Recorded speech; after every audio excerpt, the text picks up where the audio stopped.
Y que tu iglesia, Señor, pues se avive. Señor, te lo pedimos en Cristo Jesús. Amén. A veces, mis hermanos, se nos hace difícil pues orar de esta manera. Señor, que sea tu voluntad. Si queremos paz en el mundo, queremos llegar a ver a nuestros hijos crecer, a que sean adultos, tengan hijos, se casen, todo esto, pero mis amados, lo que va a suceder no lo podemos detener ni con una oración, sino que la voluntad de Dios siempre se va a hacer.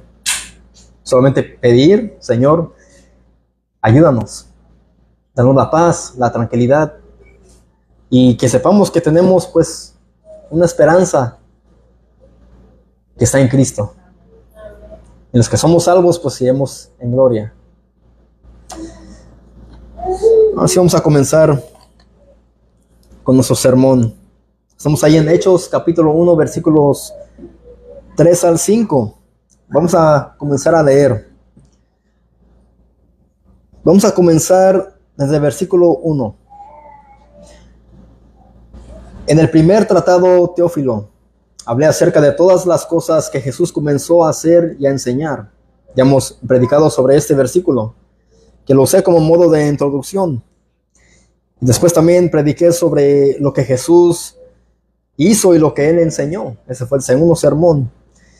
Versículo 2 dice, hasta el día en que fue recibido arriba después de haber dado mandamientos por el Espíritu Santo a los apóstoles que había escogido. Y el sermón del domingo pasado fue enfocado en el versículo 2. Ahora el versículo 3 dice, a quienes también después de haber padecido se presentó vivo con muchas pruebas indubitables, apareciéndoseles durante 40 días y hablándoles acerca del reino de Dios.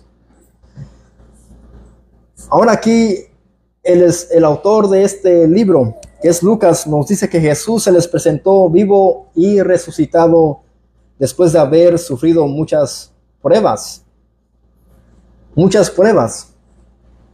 Y esto significa que eran pruebas y sufrimientos que no se pueden ni deben ponerse en duda, mis amados.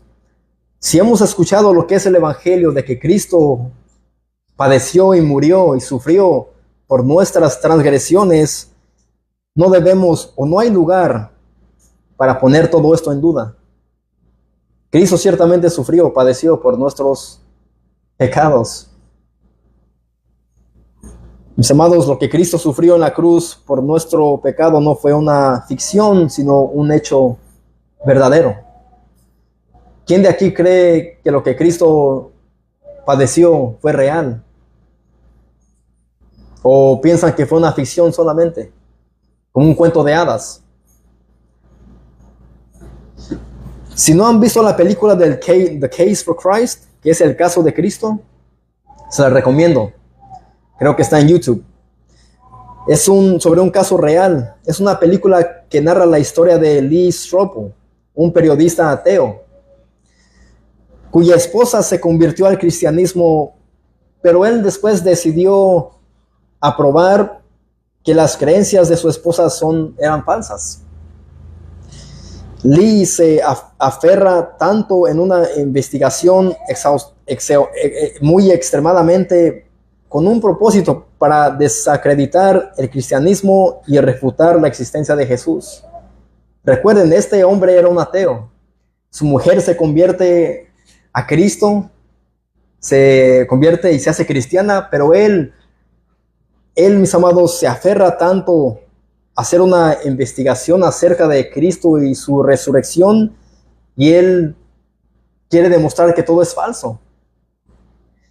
Su investigación lo lleva a entrevistar a expertos en diversos campos. Él va y entrevista a teólogos, a sacerdotes, y él va cuestionando las verdades de la Biblia, la evidencia histórica sobre Jesús y la posibilidad de la resurrección. Él quiere llegar al punto a decir, miren, lo que dicen que Jesús hizo en la cruz era falso. A medida que se profundiza en su investigación, Lee se enfrenta a dilemas personales y profesionales, cuestionando sus propias creencias y descubriendo que la verdad puede ser más compleja de lo que se imaginaba. Pero llega al punto de cuestionar sus propias convicciones a través de una rigurosa investigación sobre la figura de Jesús. Él pensaba que lo que Cristo padeció era una ficción, pero Dios permite todo lo que Él hizo. Pero ¿saben qué es lo que sucede después de que Él va y hace una investigación tan profunda, más que un cristiano? Dios obra poderosamente en su corazón y lo convierte en cristiano. El caso por Cristo, o el caso de Cristo, se llama la película. Este hombre quiere llegar al punto para decir, miren, lo que Jesús sufrió o padeció es falso, no es cierto. Pero con tanta evidencia, con tantas entrevistas que él va a ver a doctores, a médicos y a todo esto, Dios utiliza todo eso para obrar en su corazón de ateo, que él no creía en Dios, y se vuelve cristiano. Dios lo cambia por completo y él al final va y llora con su esposa y él reconoce que Dios existe y él reconoce la existencia o las verdades de Cristo. Es algo impresionante. Mis amados, de esto consiste el Evangelio mismo, de la vida, muerte y resurrección de Jesucristo. Eso es lo que nosotros debemos de presentar al momento de nosotros compartir el Evangelio con algún incrédulo, decirles, mira, Cristo vivió, murió, pero al tercer día resucitó. Vayamos a la segunda carta a los Corintios, capítulo 15.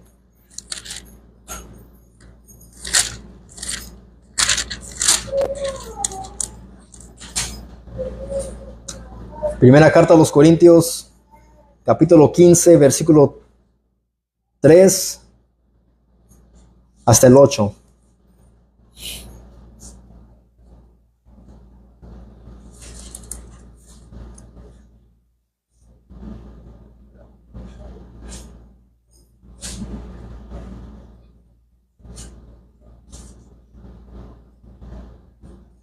Primera de Corintios, capítulo 15, versículo 3 al 8. Dice, porque primeramente os he enseñado lo que asimismo recibí.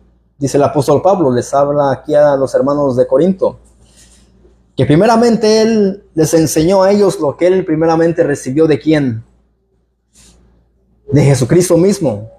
Recuerden cuando él iba a perseguir a los cristianos a Damasco.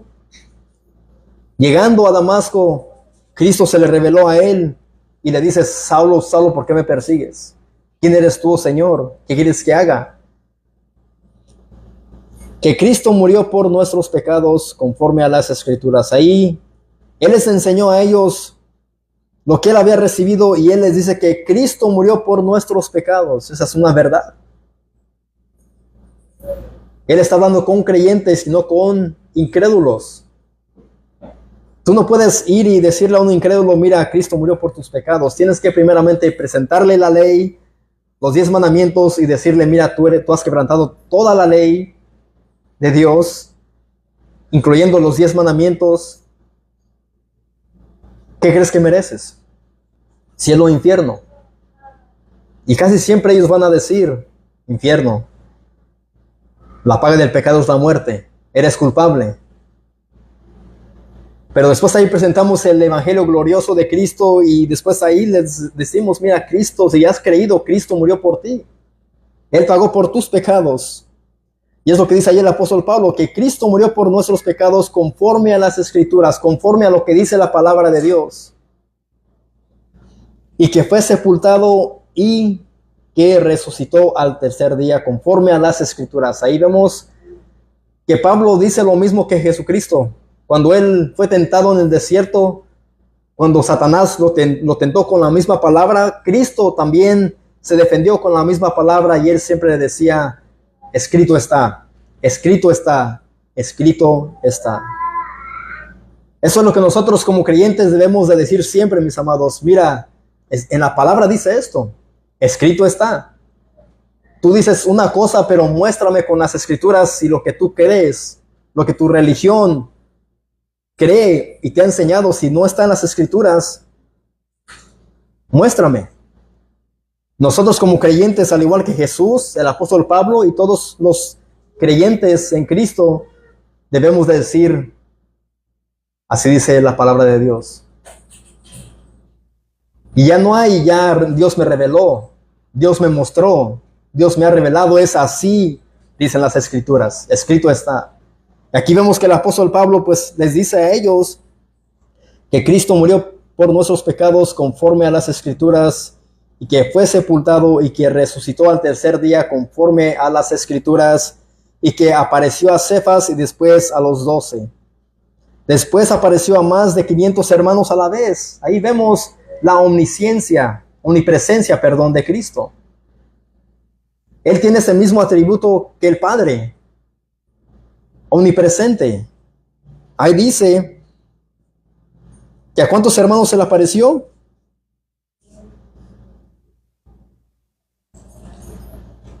A más de 500 hermanos a la vez, de los cuales muchos viven aún y otros ya duermen.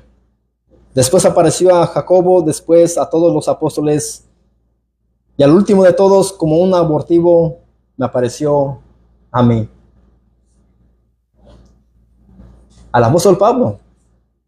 Él fue el último apóstol llamado por Cristo, quien fue testigo de la resurrección de Cristo. Y hoy, mis amados, ¿hay apóstoles o no? Ese oficio ya no está vigente. Y muchos creen y muchos se autonombran apóstoles sin ellos ser testigos y haber andado con Cristo mismo, mis amados. Porque dice ahí el apóstol Pablo, y al último de todos, como un abortivo, se me apareció a mí. Hermanos, los apóstoles no solo debían de ser testigos del ministerio, las enseñanzas, los milagros y la muerte de Jesucristo, sino también de su resurrección. Ellos fueron testigos de su resurrección.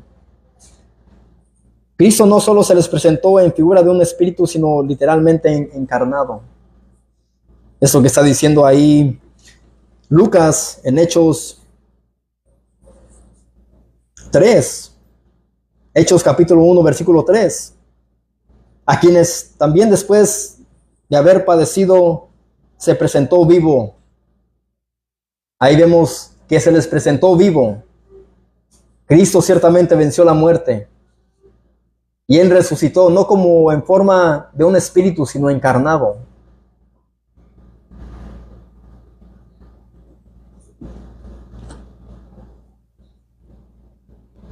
Y sigue diciendo ahí que se les apareció por ¿cuántos días? Por 40 días. Ahora Lucas narra que los 40 días se les había presentado vivo. ¿Y qué produjo esto en ellos, mis amados? ¿Qué creen que produjo ellos ser testigos de la resurrección de Cristo? Anduvo con ellos todavía 40 días. ¿Y qué fue lo que Cristo les habló? Y hablándoles acerca del reino de Dios por 40 días.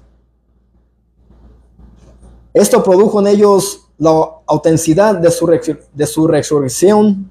Ellos tuvieron más confianza. Quizás su fe de ellos aumentó. Quizás la fe de ellos menguó cuando miraron que su Cristo había sido crucificado y había muerto y había sido sepultado. Aquí me imagino que la fe de ellos aumentó y su confianza más.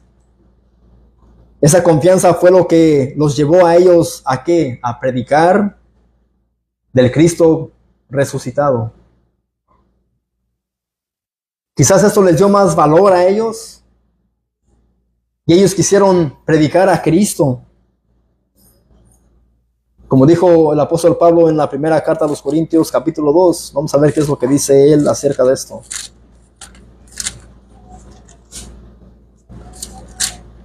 Primera carta a los Corintios, capítulo 2, versículo 1 al 5. Aquí está hablando el apóstol Pablo sobre proclamando a Cristo crucificado. Primera de Corintios, capítulo 2, versículo 1 al 5.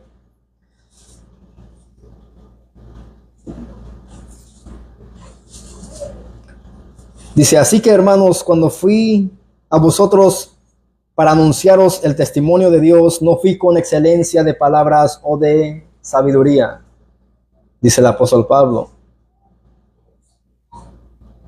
Pues me propuse no saber entre vosotros cosa alguna sino a Jesucristo y a este crucificado. Ninguna otra cosa, dice el apóstol Pablo, me propuse yo para presentarles fuera de Cristo alguna otra cosa.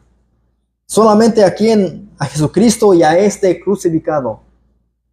Aquel que había muerto por nuestros pecados.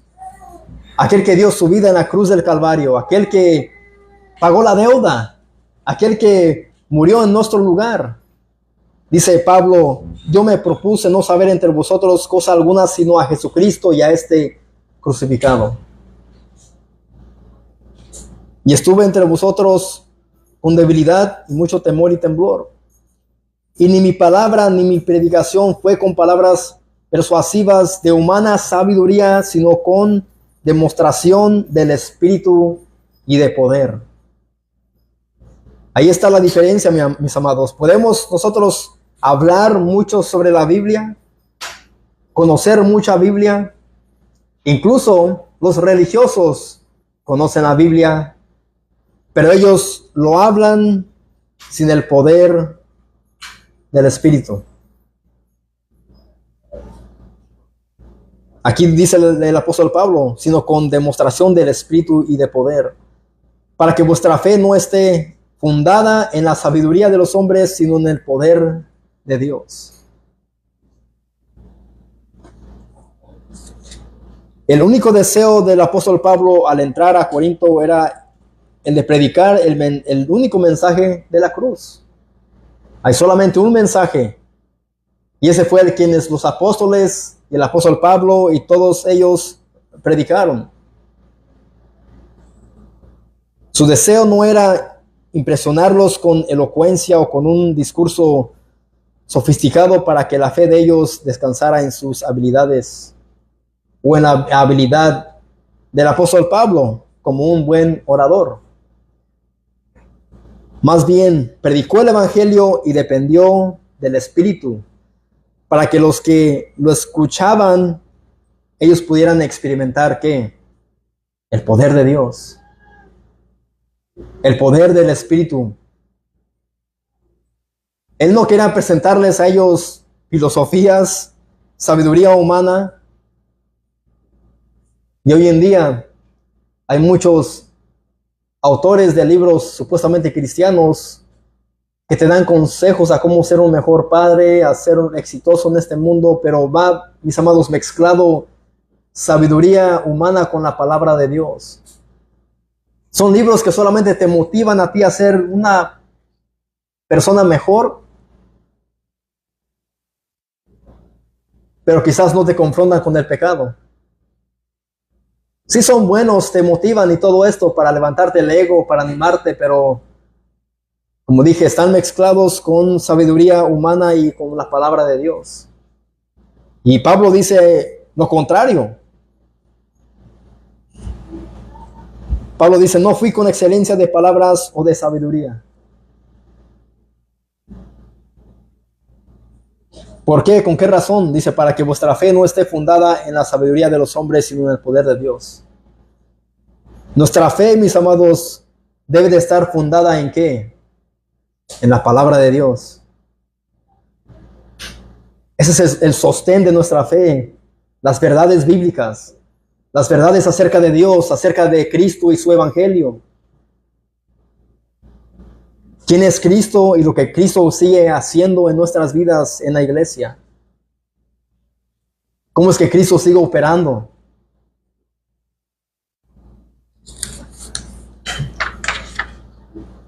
Esto fue exactamente lo que los apóstoles predicaron después de ver a Cristo resucitado.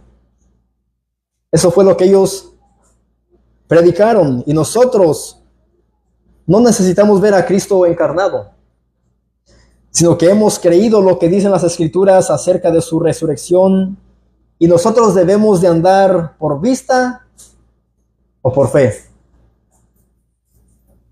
Nosotros como creyentes debemos de andar por fe y no por vista. Y creyendo a lo que dicen las Escrituras. Si dicen que Cristo murió, fue sepultado, pero resucitó, debemos de creerlo. Debemos de creer esto.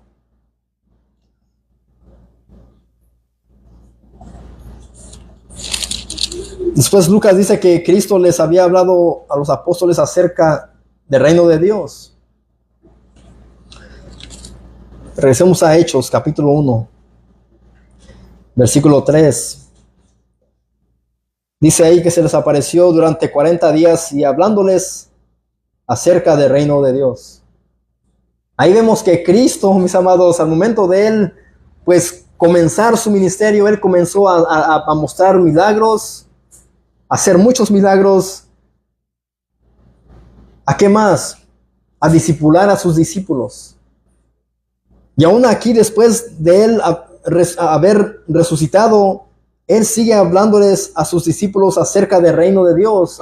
Vemos la constancia, el constante trabajo de Cristo como maestro. Él nunca cesaba de enseñar. Ahí vemos que después de resucitado, él sigue hablándoles acerca del reino de Dios.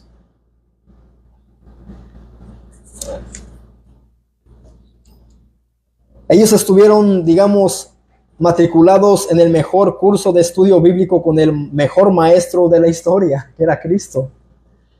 Enseñados por el mismo rey, que era Cristo. ¿Te imaginas, mi hermano, tú andar con Cristo, ser discipulado por Cristo, ser enseñado por Cristo, que Él te enseña a orar, a hacer tantas cosas? Ellos estaban con el mejor maestro, el mejor teólogo.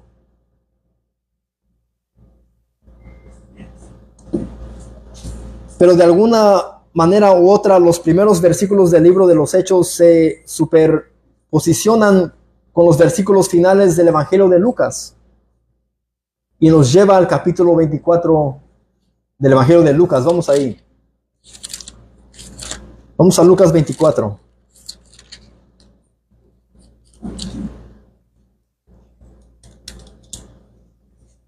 Lucas 24, versículos 44 al 47.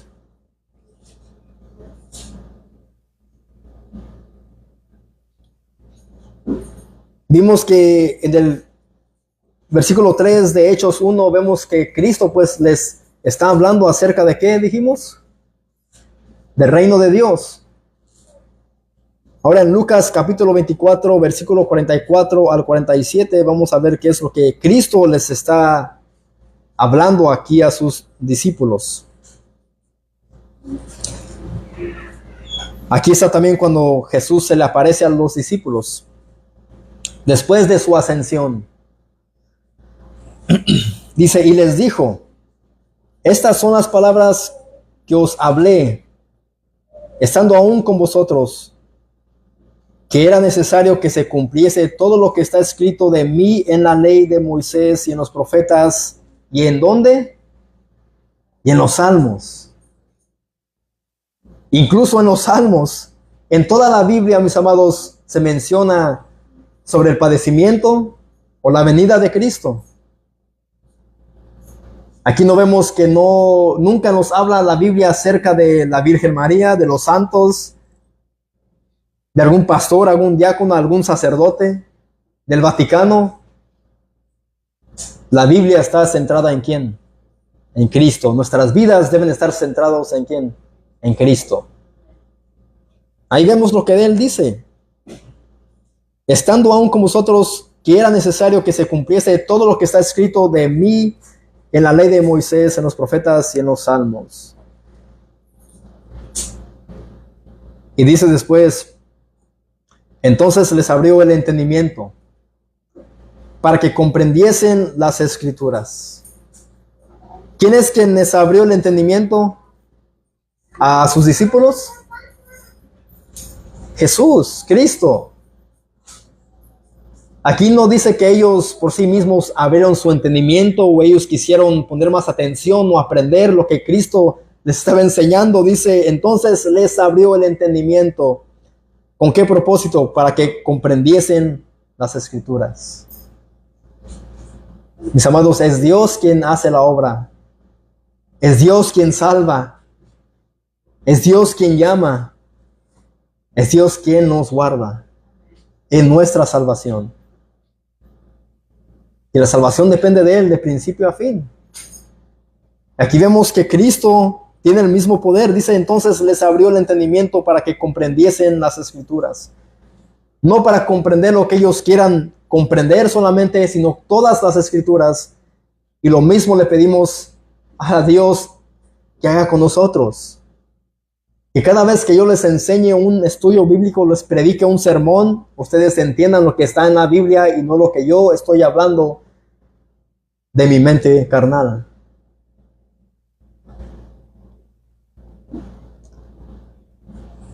Lo que Cristo les dijo a sus discípulos era que el decreto de Dios revelado en las Escrituras no podían fracasar. Y Él señala que cada parte del Antiguo Testamento testifica de Él y su obra redentora. Cuando Él dice esto, que era necesario que se cumpliese todo lo que está escrito de mí en la ley de Moisés, en los profetas y en los salmos, esto es todo lo que Cristo vivió. No solamente en sus días buenos, sino hasta lo que Él padeció en la cruz del Calvario. Todo lo que estaba escrito en la ley de Moisés, en los profetas y en los salmos, era necesario que se cumpliese todo. Pero ¿qué es un decreto? En el contexto bíblico, un decreto se refiere a la decisión o voluntad soberana de Dios, no del hombre. ¿Quién es el único que puede decretar algo? ¿Tú y yo? Es Dios. Y hoy vemos muchos predicadores, muchos evangelistas, muchos falsos profetas que dicen, declaramos, yo decreto. Es como demandándole una orden a Dios, que Dios debe de hacer algo a su favor, y no es así. Cuando hablamos de un decreto, se refiere a la decisión o la voluntad soberana, divina, inerrante de Dios, no nuestra voluntad. Y todo esto a menudo se expresa en términos de ordenanzas o leyes divinas. Estos decretos son vistos como la manifestación del propósito eterno de Dios y su plan para la creación y la historia. No son arbitrarios, sino que se basan en la sabiduría y santidad divinas y se cumplen por la eficacia de su propia voluntad, que es la voluntad de Dios. Vamos a ver qué es lo que dice Salmos 135.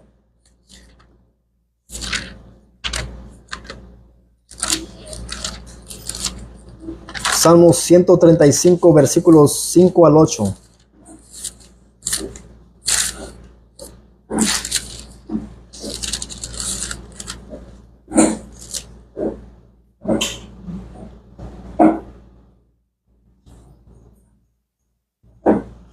Salmos 135, versículos 5 al 8. Dice aquí, el salmista dice, porque yo sé que Jehová es grande. Es una expresión en decir Dios es grande, inmenso, incomparable, único. Dios, porque yo sé que que Jehová es grande. Y Él es Señor nuestro, mayor que todos los dioses. Dice, Él es Señor nuestro, mayor que todos los dioses. Dios que más grande que la estatua de la Virgen María, que la estatua de San Judas Tadeo,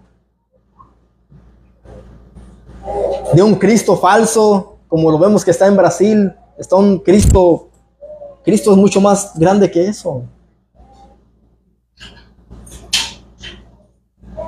Dice, todo lo que Jehová quiere, lo hace. Ahí está hablando sobre el decreto de Dios. Dice, todo lo que Jehová quiere, lo hace. En los cielos y en la tierra y en los mares y en todos los abismos. Hace subir las nubes de los extremos de la tierra. Hace los relámpagos para la lluvia. Saca de sus depósitos los vientos. Ahí vemos que todo lo que podemos nosotros ver en la naturaleza, mis amados, es producido por Dios. Cada vez que tiembla, cada vez que un volcán pues explota y sale la lava, es producido por Dios. Cada vez que se forma un tornado, un huracán y causa muchos daños, eso es demostración de que de la ira de Dios por causa del pecado.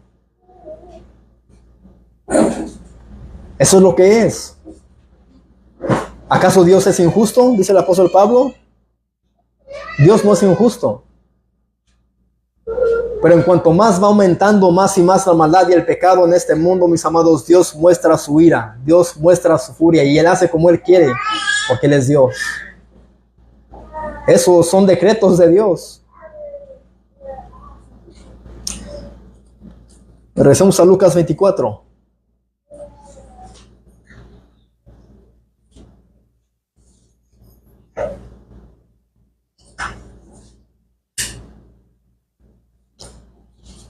Y a eso se refiere Cristo cuando Él dice en el versículo 44, ahí de Lucas 24, que era necesario que se cumpliese todo lo que está escrito de Él en la ley de Moisés y en los profetas y en los salmos. Dios ya había decretado lo que iba a suceder con Cristo. Entonces ahí después dice, entonces les abrió el entendimiento para que comprendiesen las escrituras. Aquí Cristo, como el gran profeta de la iglesia, Cristo no solamente revela las verdades divinas, sino que por su espíritu Él abre los corazones de los pecadores y Él vence la ceguera espiritual de manera que puedan abrazarlas con fe y con amor. Eso es lo que sucede cuando nosotros o alguien más predica el evangelio y alguien cree en Cristo. Es Dios quien hace la obra completa. Versículo 46 al 47 dice, ¿qué más? Dice, que se predicase en su nombre el arrepentimiento y el perdón de pecados en todas las naciones, comenzando desde Jerusalén. El 46, perdón. Y así está escrito, y así fue necesario que el Cristo padeciese y resucitase de los muertos al tercer día. Ahí vemos que también estaba escrito que así era necesario que Cristo tenía que padecer. Estaba decretado por Dios. Estaba en el plan divino de Dios.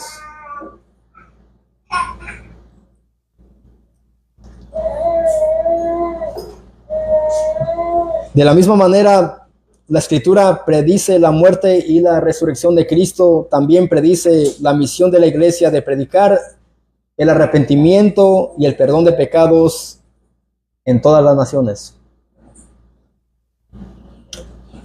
Esto será un tema principal en el libro de los Hechos. En el libro de los Hechos vamos a ver cómo es que los apóstoles predicaron, cómo es que se comenzó a predicar el evangelio, y después ahí pues se comienza la persecución. Pero el avance del reino de Dios se expande.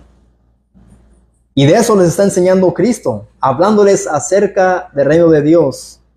Después de él haber resucitado, por 40 días estuvo con ellos y él les habla acerca del reino de Dios. Vamos a ver que después los discípulos salen de Jerusalén hasta los confines de la tierra y van anunciando la salvación en el nombre de Jesús. Esto fue, es y siempre será el mensaje que se debe de predicar. El arrepentimiento en su nombre para perdón de pecados. Ahí vemos que Cristo, al momento de él enseñarles a sus discípulos, a los apóstoles, estas palabras, era ya el plan. ¿Para qué? Para que el reino de Dios se expandiera aquí en la tierra. Y no es un reino terrenal, sino que es un reino ¿qué? Espiritual. Es un reino espiritual.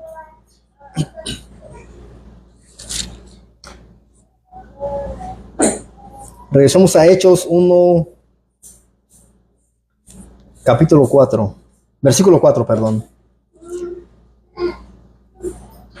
Hechos, capítulo 1, versículo 4.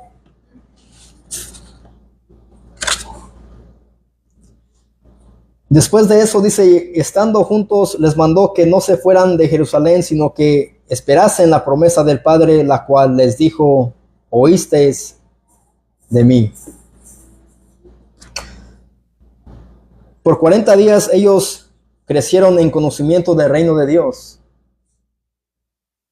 Cristo les enseñó que ellos debían de padecer también al igual que Él. ¿Por causa de qué? De su nombre.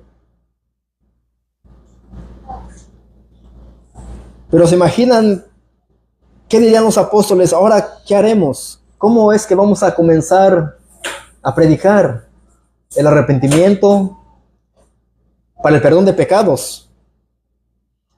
Bueno, solo les quedaba a ellos recordar lo que Jesús les dijo en Lucas capítulo 24, otra vez. Versículo 48 y 49. Lucas 24, versículo 48 y 49. Después de que les dice que todo debía de suceder o pasar como estaba escrito, dice el versículo 48, ahí de Lucas 24, y vosotros sois testigos de estas cosas. Versículo 49, he aquí, yo enviaré la promesa de mi Padre sobre vosotros, pero quedaos vosotros en la ciudad de Jerusalén hasta que seáis investidos de poder desde lo alto.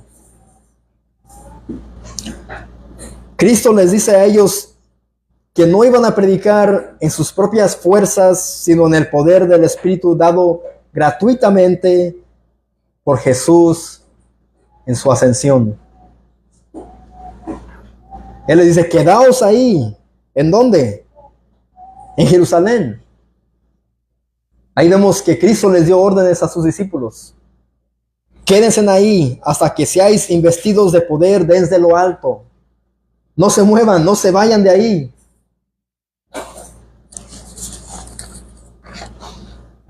En numerosos pasajes del Antiguo Testamento nos indican que el Padre daría el regalo del Espíritu y que sería la venida de una nueva era cuando Dios establezca a su Rey y su reino en la tierra.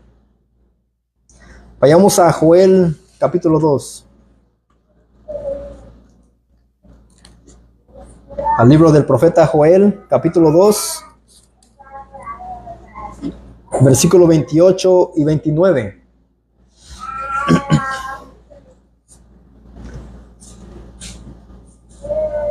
Y aquí el profeta Joel está hablando sobre el derramamiento del Espíritu de Dios.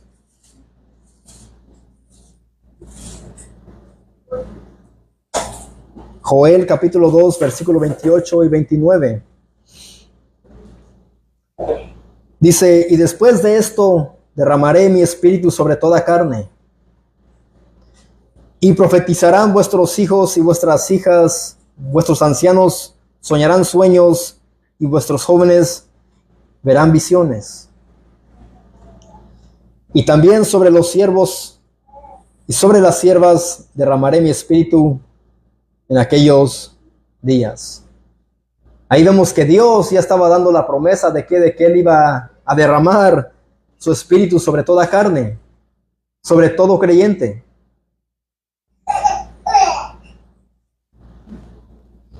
Ahora Ezequiel 39.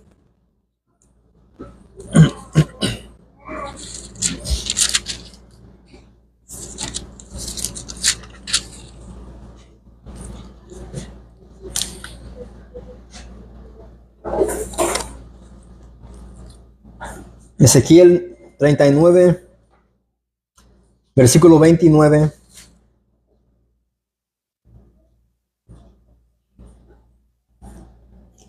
Dice, no esconderé más de ellos mi rostro, porque habré derramado de mi espíritu sobre la casa de Israel, dice Jehová el Señor. ¿Y sobre quién fue quien Dios derramó su espíritu por primera vez? ¿Sobre gentiles? Sobre la casa de Israel. Fueron israelitas.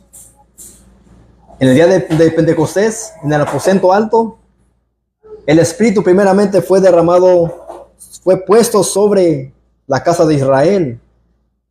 Y dice ahí, dice Jehová el Señor, que Él así iba a hacer.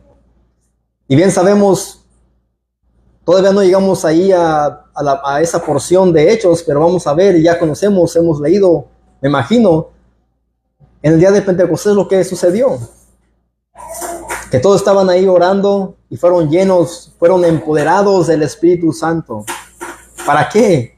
Para predicar el Evangelio. No para hablar en lenguas, no para hacer tanto alboroto. ¿Qué fue lo que Pedro hizo cuando él recibió el Espíritu Santo? Él dio su primer discurso, él predicó el Evangelio. Y muchos fueron convertidos.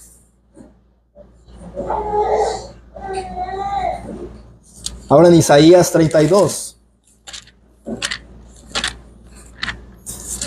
Isaías capítulo 32.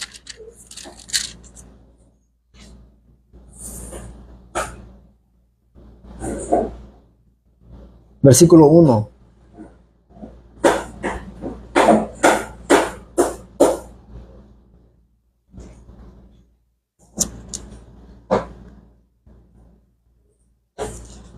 Isaías capítulo 32, versículo 1.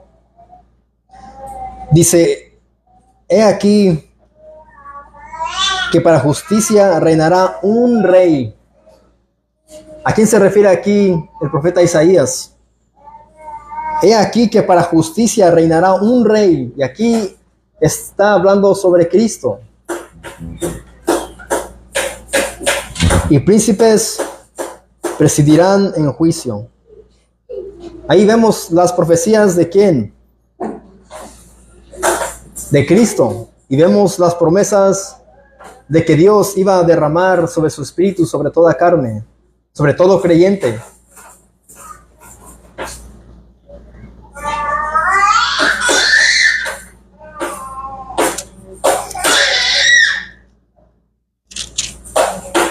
Ahora, pero noten que la noche antes de su crucifixión, Jesús dijo lo siguiente a sus discípulos en Juan capítulo 14. Vamos a Juan capítulo 14.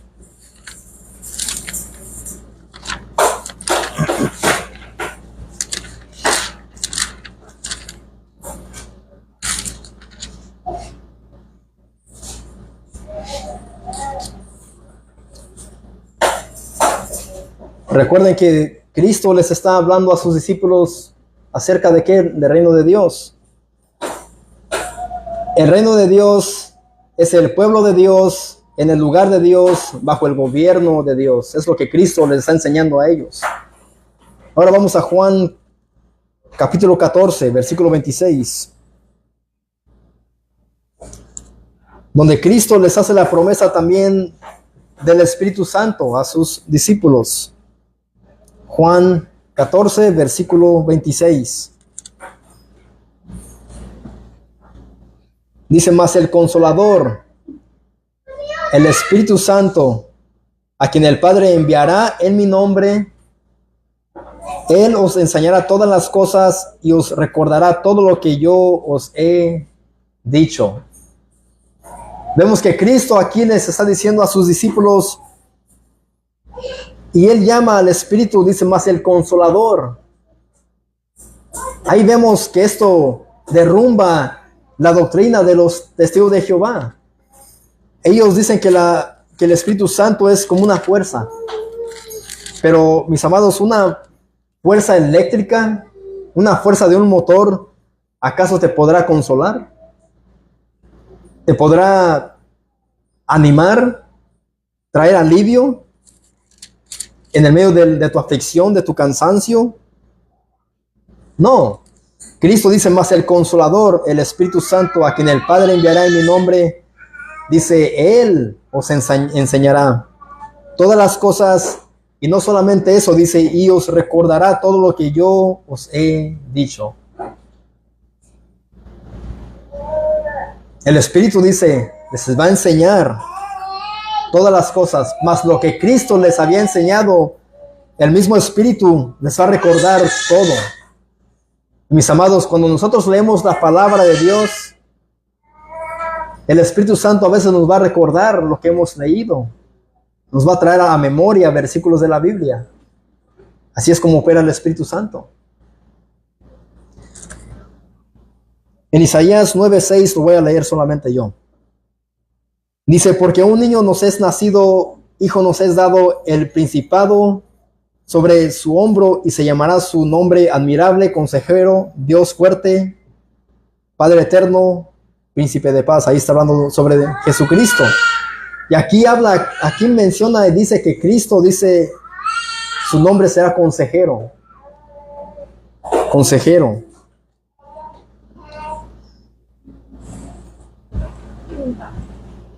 Así que, mis amados, todo lo mencionado lo escucharon de la boca del mismo Jesucristo, los discípulos.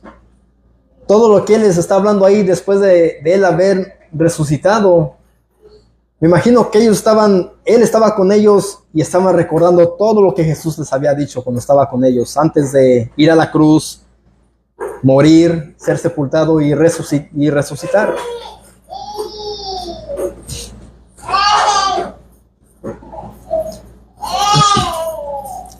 Ahora regresemos a Hechos capítulo 1, versículos 5, el último versículo de hoy.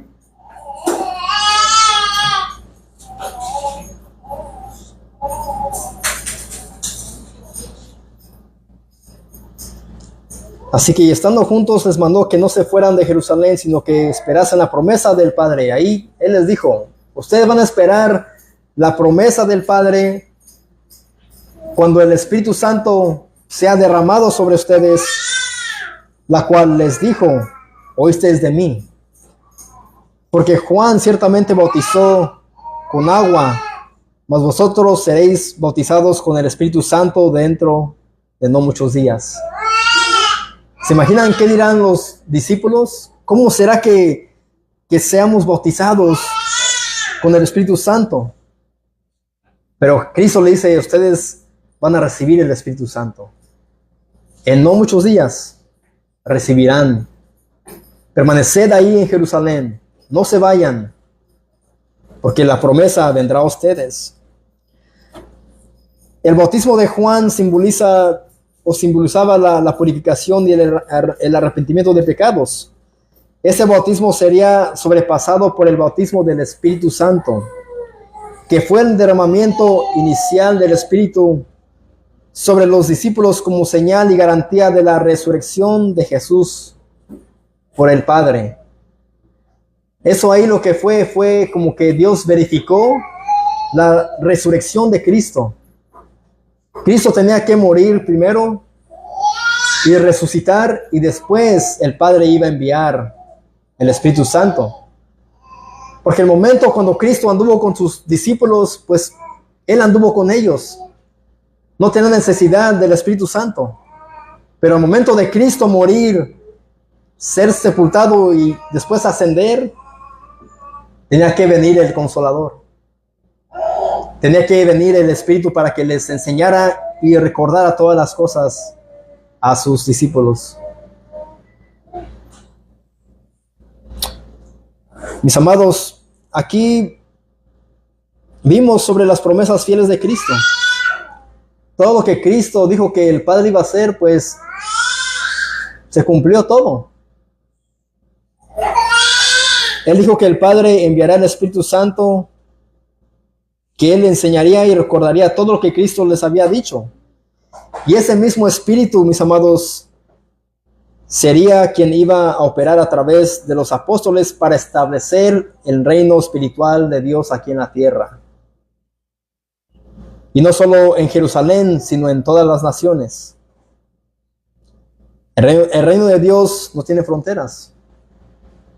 Su reino no tiene barreras. No hay nada quien pueda parar el avance del reino de Dios. Ahorita vemos que, pues, mis amados, el evangelio ha llegado a muchas naciones. Y no solamente el evangelio fue para los judíos, sino que fue también para los gentiles. Y eso incluye a nosotros. No somos judíos, somos gentiles. Y gracias a Dios que, pues, el evangelio llegó a nuestras vidas y así es que hemos podido ser salvos. Aquí vemos las promesas fieles de Cristo. Amén. Espero que esto sea de edificación para ustedes. Fueron pocos versículos, pero ahí vimos pues lo que el Padre había prometido. Y a través de Cristo pues todo se cumplió. Amén. Oremos.